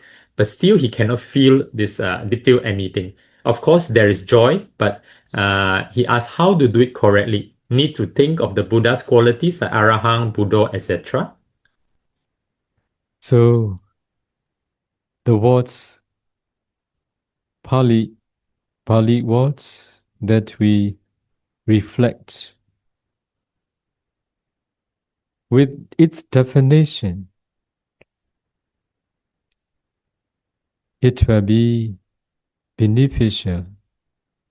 Understanding is important, but nobody can understand the qualities of the Buddha. Only the Buddha can understand. We reflect to the extent according to our understanding. Anyway, in our life, we can do only two things. Related to this, I have asked questions to some of my disciples when there is right condition. I ask this question because I want to do for the good of them. Here I want to ask all of you too. How many things can we do in a day? or how many things can we do in our life? No answer? Yeah, many things. Some, they gave me an answer. Uncountable things. Yes, it is true. You are correct. You're right. But we can put all the uncountable things into two. What we should and what we shouldn't. If we do what we should, we don't do what we shouldn't. If we are doing what we shouldn't, we are not doing what we should. Okay? Can we do more than this? No. Only what we should and what we shouldn't. If you don't recite, if you don't do recollection of the Buddha, or if you don't recite 9 qualities of the Buddha, you will do what you shouldn't. That's why recite mindfully. Sometimes you will emphasize on the meaning. Sometimes you have no right condition just to recite. It is what you choose to do, what you should do. Okay? In our life, most of the time, all of you are doing what you shouldn't. Okay? Your mind inclined to do what you shouldn't. That's why to replace with what you should is important. Recite 9 qualities of the Buddha. The devas were around you because they know the qualities of the Buddha. They see those who are reciting the Buddha's quality. They respect such person too. Okay? If something happens, they will come and help you. Okay?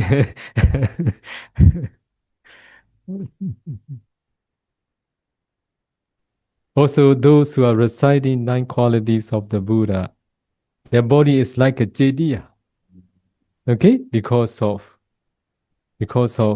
overwhelming of the qualities of the Buddha, reciting all the time.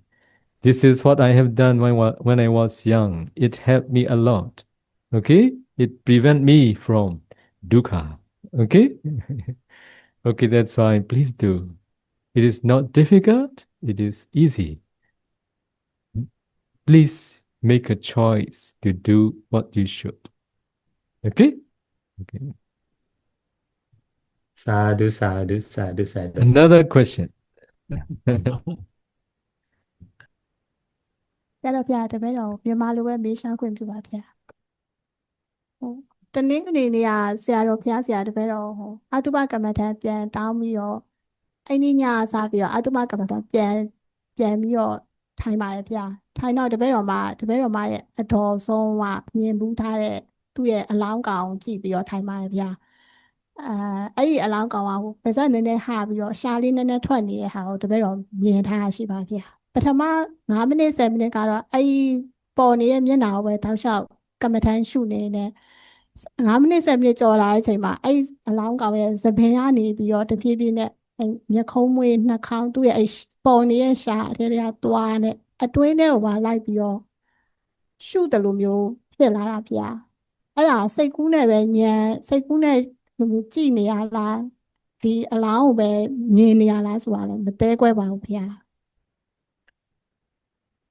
အလောင်းထဲဝင်သွားတယ်လို့ခံစားရတယ် တင်မဗျာဒီရှာကနေစပြီးတော့ရှာကိုကြည့်နေရနေပြီးတော့ဘေးထဲမှာရှိရဲ့သွားရပေါ့နော်တဖြည်းဖြည်းနဲ့အဲ့လိုအတွင်းထဲမှာရှိရဲ့ကလေးစားတွေကိုဝင်ကြည့်နေတဲ့ပုံစံမျိုးဖြစ်လာဗျာ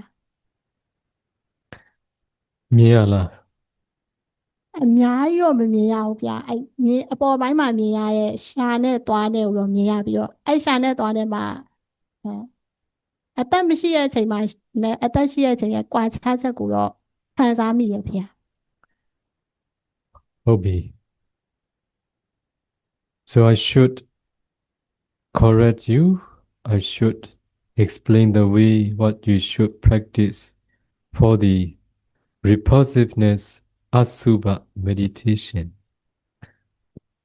So as I have heard what you experience with your meditation, I have suggested you just to engage practicing Asubha repulsiveness meditation. When you pay attention at dead body, external female dead body, please don't analyze each part of the body. Please pay attention as a whole. Maintain seeing. This is the first step and the most important step for the achievement of Asubha meditation. If you're going to pay attention to certain parts, and it can disturb your mind and your meditation too, just maintain. Suppose if you are able to pay attention to the whole dead body, pay attention. If it is not convenient, whichever part of the body you feel easy to pay attention, just be with it. Only then you will be able to maintain by reciting Asubha, Asubha, repulsiveness. If you just maintain seeing that part of the body until you attain concentration, it will be the best. Okay? Brother Gigi, any question? Yes, Sayadaw, many questions, Sayadaw. Sayadaw, maybe I choose one. Just now, Sayadaw mentioned about Asada, Adinava, and Nisarana. So there's a follow-up question regarding that. Regarding Adinava, because we live in a fortunate rebirth, so how should we see the thought and danger of our life in order to arouse this strong sense of urgency, the samvega, in order to practice? And for Nisarana, is that referring to the Eightfold Noble Path, please? So, we all see happiness in sensuality. This is the same experiences of almost all. It is impossible to develop thought and danger of sensuality. It is not just by present karma, understanding the fault and the danger of sensuality will not occur. Only those who have accumulated karma to make free from suffering in their past, whether they are rich, whether they are successful, whether they are well-known, whether they are prosperity, because of their accumulated karma related to making an end of suffering in their past, even though they are rich, they see the fault and the danger. Even though they are famous, they are unhappy with their life existence, their life experiences. They see many pretension among. They see many fault and dangers inherent behind their sensuality. That's why, because of poverty, not that people see the fault and the danger because they are poor, because of accumulated karma. When times ripen, sense of urgency arose in them. That's why it is supported by past karma. If we see a certain result, the main cause is past karma. Present cause is supporting cause only. Okay? Everybody want to be wealthy, but not that everybody can be a wealthy person. Those who have accumulated karma to be a prosperity, to be a wealthy person, to have a lot of prosperity in this very life, if they make an effort.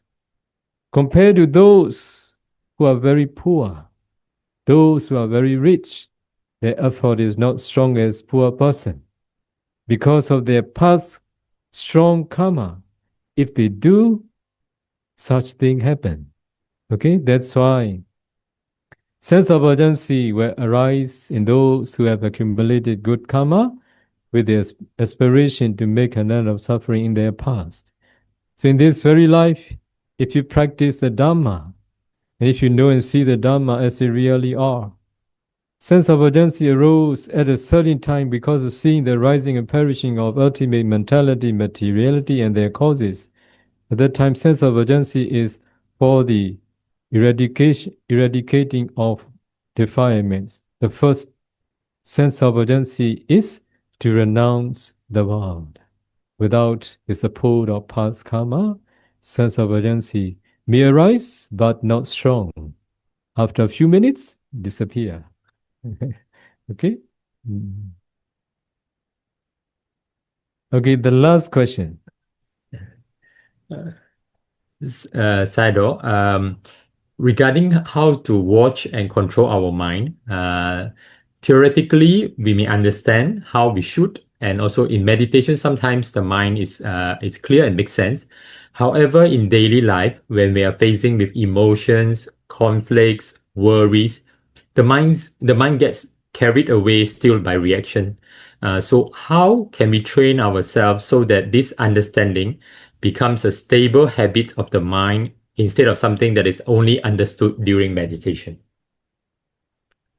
So whether practitioner, whether those who are not practicing meditation, they should do what I have shared with all of you, to be skillful reading the habits of one's own mind. I notice many practitioners, those who can practice well, they are not yet skillful reading the habits of their own mind. Yes, and in their daily life, they have many problems. They cannot deal, they cannot cope with what they encounter, especially because they are not skillful reading the habits of their own mind. That's why they cannot bring their defilements under control in their daily life. That's why the most important thing to do for all, young and old alike, all should train to be skillful reading the habits of one's own mind. They should be mindful all the time. Morning till night, whatever they do, they can observe their mind. Whether driving, whether doing their job, or whether doing any other activities, they can pay attention to their mind. The mind is instructing something. What is not good or what is good? Only two things. What we should or what we shouldn't. If we can catch our mental instructions when things happen, we can bring our mind under control if we are keep training. Only if we are those who are able to bring our mind under control, we can discipline, and we will not participate with unnecessary things. We need to accept.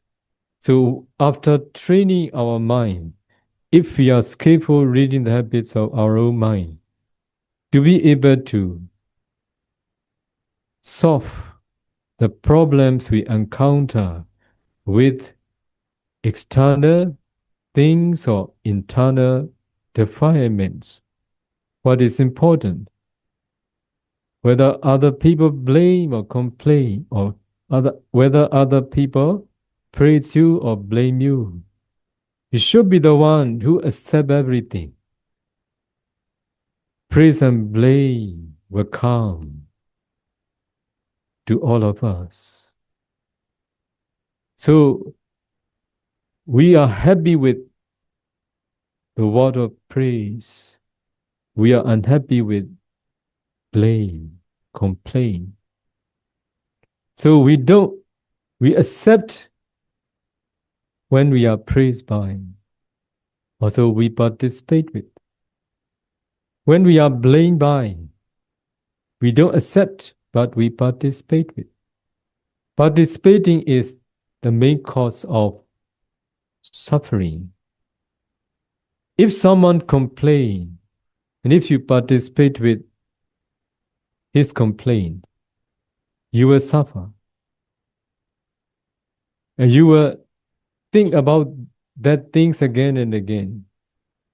You will grasp even for your whole of your life. So that's why We should accept without participating, even when we are praised by. In the same way, when we are blamed by, nothing happens without causes. Even the Buddha, the perfect one, the one who have never done anything wrong as a Buddha, who is pure in morality, who is perfect in everything. There is no what he had done wrong as a Buddha. He is great. He is the teacher of all. Even to such great being, he was blamed by, he was accused by. It is not just because of Buddha who had done wrong as a Buddha. It is ripening of his past bad karma, what he had accumulated when he was not yet mature. It followed even to the Buddha. He was accused by one lady, accused the Buddha. If there is no this lady, there will be another lady who is going to accuse the Buddha. Not because of that lady Buddha was accused by, just because of the ripening of his karma, even the Buddha cannot stop from arising of this accusation. That's why we should distinguish our present attitude, our present heart, and our past karma. We don't do wrong, but we are complained by, we are accused by. We should distinguish this is not because of our present karma. It is just because of the ripening of past karma. In this way, you need to accept. If you are praised by, even though you are not worthy of praising, you will be praised by because of ripening of your past karma. That's why you need to accept both good and bad without participating. Nothing happens without causes. So there is Myanmar saying, "Badu mabyu, mimi amu." Nobody did it. It is ours. Okay?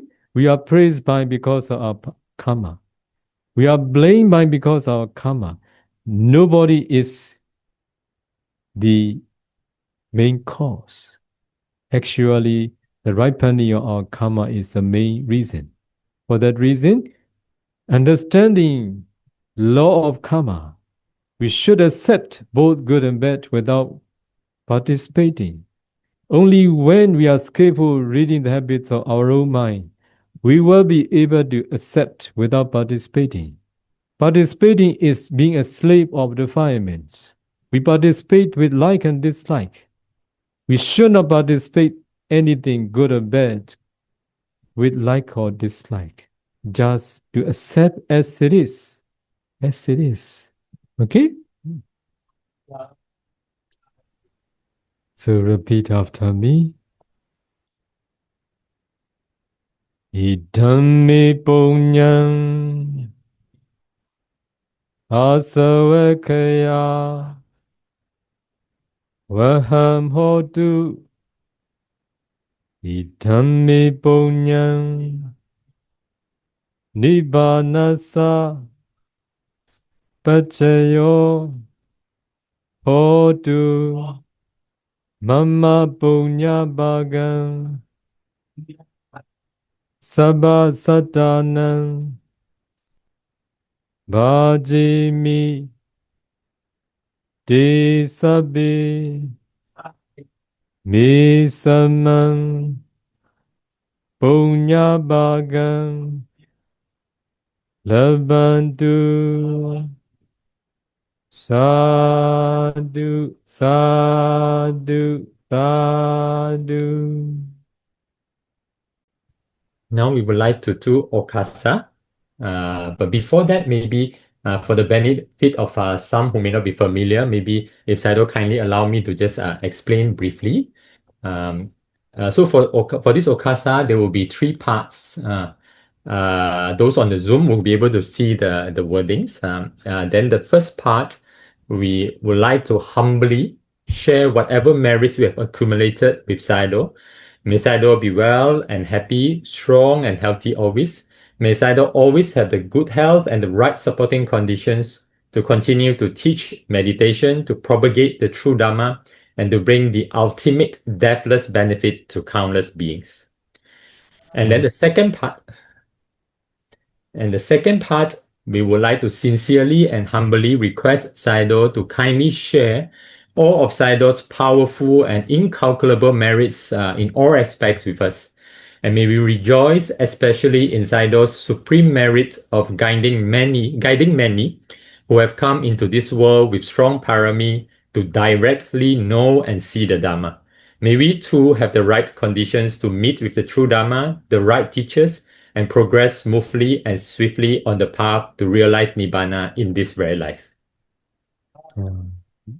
And lastly, and very importantly, as Sayadaw has explained just now, in order that we may not have regret and not to have any obstructions in our practice, we would respectfully and humbly request for forgiveness from Sayadaw. So if throughout this long samsara, if we have done anything wrong, whether through body, speech, or mind, whether intentional or unintentional, whether directly to Sayadaw, whether it is to the Buddha, the Dhamma, or the Sangha, whether to any Aryans, any noble persons, or any form of mystics that may become an obstruction to our practice, or to our rebirth in a fortunate rebirth where we can practice and realize the Dhamma. For all these wrong and mistakes, we would like to sincerely, respectfully, and humbly request for Sayadaw's kind forgiveness. Sadhu, sadhu, sadhu. Sadhu, sadhu. So let us now do the Okasa together. Okasa Vandami Bante.